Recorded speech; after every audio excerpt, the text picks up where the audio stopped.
یاد ہے. آپ تصور کیجئے گا کہ جس بچے کا باپ نہ ہو، جس بچے کا کوئی بھائی نہ ہو، جس بچے کی کوئی بہن نہ ہو، جس بچے کا کوئی اور رشتہ دار نہ ہو، صرف ایک اکلوتی ماں ہے، تنہے تنہا ایک ماں ہے، اس بچے کو کیا وہ ماں یاد نہیں آئے گی؟ بچہ کبھی اپنے گھر سے نہیں نکلا اور نکلا ہے تو 4 مہینے تک مدرسے میں پڑا ہوا ہے، نہ کھانے کا کوئی فکر کرنے والا ہے، نہ ناشتے کی فکر کرنے والا ہے، نہ لباس کی فکر کرنے والا ہے، نہ بیماری میں کوئی دیکھ بھال کرنے والا ہے. رات میں اگر پیٹ میں درد ہو جائے تو کوئی دوا دینے والا نہیں، سر میں درد ہو جائے تو سر دبانے والا نہیں، کھانسی نزلہ ہو جائے تو دوائی لانے والا نہیں، بھوک لگے تو کھانے لانے والا نہیں.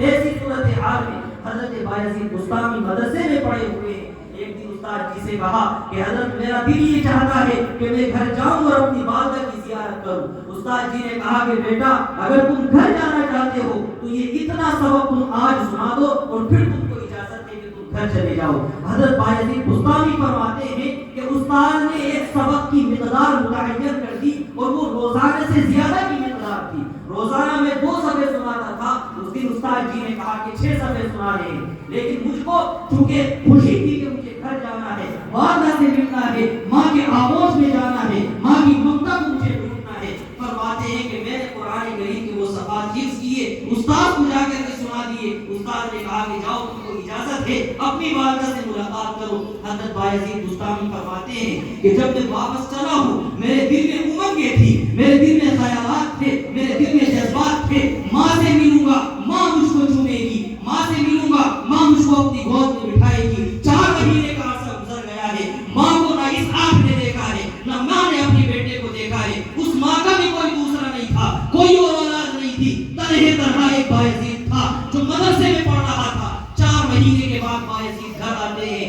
آنے کے بعد گھر کے دروازے پر دستک دی. معلوم ہوا اندر سے نہانے کی آواز آ رہی ہے، ماں غسل کر رہی ہے. غسل کرنے کے بعد ماں جب واپس آئی، دروازے پر دستک دوبارہ بایزید نے دی. ماں نے پوچھا کون ہے؟ بایزید نے کہا کہ بایزید ہوں. ماں نے کہا کہ کون بایزید؟ بایزید نے کہا ماں تیرا بیٹا ہوں. بایزید کی ماں نے کہا کہ میرا بیٹا تو مکتب میں پڑھنے گیا ہے، میرا بیٹا گھر واپس آنے کے لیے نہیں آیا ہے. بایزید بسطامی فرماتے ہیں ماں کا یہ کوڑا جواب تھا جو میرے دل پر نشتر کی طرح چل گیا اور میں نے سمجھ لیا کہ میری ماں مجھ کو حافظ قرآن دیکھنا چاہتی ہے، میری ماں مجھ کو عالم دیکھنا چاہتی ہے. بایزید بسطامی فرماتے ہیں ماں کا دیدار کیے بغیر اور گھر کا دروازہ کھلے بغیر میں واپس الٹے قدم واپس چلا گیا اور مدرسے میں پہنچا ہوں. جانے کے بعد قرآن کا حافظ بنا، عالم بنا. 12 سال کے بعد جب واپس گھر گیا ہوں، نہ گھر کا دروازہ تھا، نہ وہاں پر کوئی آغوش میں لینے والی ماں موجود.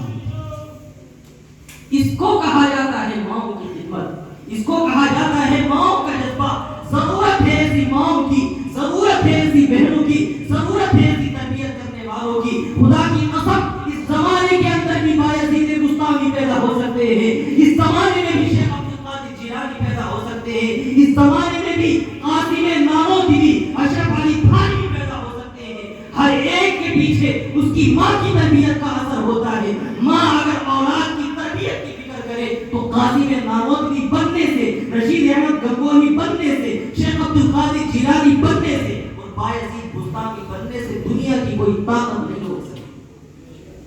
تنہے تنہا ماں وہ ہوتی ہے جب رات میں بچہ اٹھتا ہے، وہ مصلی پر بیٹھی ہوئی اللہ رب العزت کے سامنے مانگتی ہے اور روتی ہے اپنی اس اولاد کے لیے جو مدرسے میں پڑھ رہا ہے، جو مکتب میں پڑھ رہا ہے، قرآن کریم کی تعلیم کو حاصل کرنے کی فکر میں ہے. تو ضرورت ہے آج ہماری ماں کے اندر اس طریقے کا جذبہ پیدا ہو جائے. یہ بایزید بسطامی کہ جن کو بایزید بنانے میں اتنی بڑی قربانی ان کی ماں نے دی. بایزید بسطامی تصوف کی دنیا کا اور بزرگوں کی دنیا کا اتنا بڑا آدمی ہے، یاد رکھیے گا اتنا بڑا آدمی ہے کہ شیخ عبد القادر جیلانی جیسے بزرگ ان کے سامنے بنا اور اسلام کا ایک ایسا عالم بنا ہے. لکھا ہے کہ ایک موقع پر یہودیوں کا ایک پروگرام ہو رہا تھا، یہودیوں کا ایک جلسہ ہو رہا تھا. حضرت بایزید بسطامی علیہ الرحمہ اس جلسے میں پہنچ گئے، اس پروگرام میں پہنچ گئے. یہودی عالم تقریر کرتے کرتے رک گیا اور کہنے لگا کہ میں تقریر نہیں کروں گا. دخل فینا محمدی، ہمارے درمیان کوئی ایسا شخص داخل ہو گیا ہے جو محمد رسول اللہ صلی اللہ علیہ وسلم کا کلمہ پڑھتا ہے. ہمارے درمیان کوئی مسلمان داخل ہو گیا ہے، اس مسلمان مسلمان کو پہلے جلسے گاہ سے نکالو پھر اس کے بعد میں تقریر کروں گا. حضرت بایزید بستامی جلسے میں پیچھے پہنچے تھے, سارے یہودی کھڑے ہو گئے. انہوں نے بایزید بستامی کو پکڑا اور پکڑنے کے بعد کہا کہ جلسہ گاہ سے نکل جاؤ. بایزید بستامی نے فرمایا کہ میں تمہارے عالم کی تقریر سننا چاہتا ہوں. یہودی عالم نے کہا کہ تقریر تمہارے سامنے نہیں کروں گا, اور اگر تم میری تقریر سننا چاہتے ہو تو پھر میرے سوالات کے تم کو جوابات دینے ہوں گے. حضرت بایزید بستامی نے فرمایا کہ کرو تم سوالات, میں تمہارے سوالات کا جواب دیتا ہوں. وہ یہودی عالم کھڑا ہوا اور کھڑے ہونے کے بعد اس نے سوالات شروع کیے کہ یہ بتاؤ ایک ایسا کون سا عدد ہے, ایک اور ایسی کون سی ذات ہے جس کا کوئی دوسرا نہیں. حضرت بایزید بستامی نے فرمایا کہ ایک ایسا اللہ ہے جس کا کوئی دوسرا نہیں ہے. اس نے کہا دو ایسے دو بتاؤ جس کا کوئی تیسرا نہیں. حضرت بایزید بستامی نے فرمایا کہ دن اور رات یہ دو الگ الگ چیزیں ہیں, ان کے درمیان کوئی تیسری چیز نہیں ہے. یہودی عالم نے کہا تین ایسا ہے بتاؤ جس کا کوئی چوتھا نہیں. حضرت بایزید بستامی نے فرمایا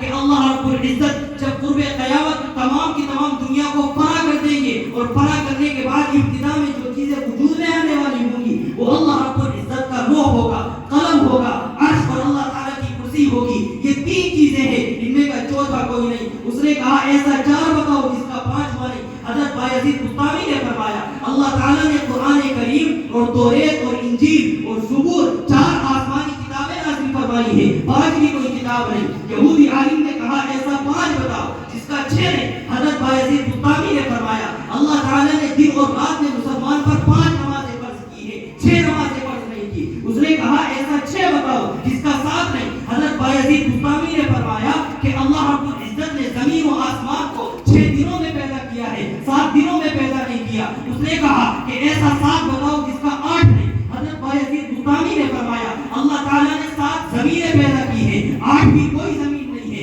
7 آسمان پیدا کیے ہیں, 8واں کوئی آسمان نہیں ہے. اس نے کہا ایسا 8 بتاؤ جس کا 9 نہیں. حضرت بایزید بستامی نے فرمایا کہ اللہ رب العزت کا عرش 8 فرشتے اٹھائے ہوئے ہوں گے, 9 فرشتے نہیں ہوں گے. اس نے کہا ایسا 9 بتاؤ کہ جس کا 10 نہیں. حضرت بایزید بستامی نے فرمایا حضرت ہود علیہ السلام کی قوم میں 9 بڑے بڑے ڈکیت تھے, 10واں کوئی ڈکیت نہیں تھا. اس نے کہا کہ ایسا 10 بتاؤ جس کا 11 نہیں. حضرت بایزید بستامی نے فرمایا ایک آدمی حج کرنے کے لیے جاتا ہے, وہاں اس سے کچھ گڑبڑی ہو جاتی ہے, اس کے اوپر 10 روزے رکھنے لازم ہوتے ہیں, 11 روزے رکھنے لازم نہیں ہوتے. اس نے کہا ایسا 11 بتاؤ جس کا 12 نہیں. حضرت بایزید بستامی نے فرمایا کہ حضرت یوسف علیہ السلام نے ایک خواب دیکھا تھا. اس خواب میں انہوں نے اپنے والد حضرت یعقوب کو خواب بیان کیا تھا, اور خواب میں کہا تھا انی رأیت 11 کوكبا کہ میں نے 11 ستارے دیکھے ہیں, 12 ستارے نہیں تھے.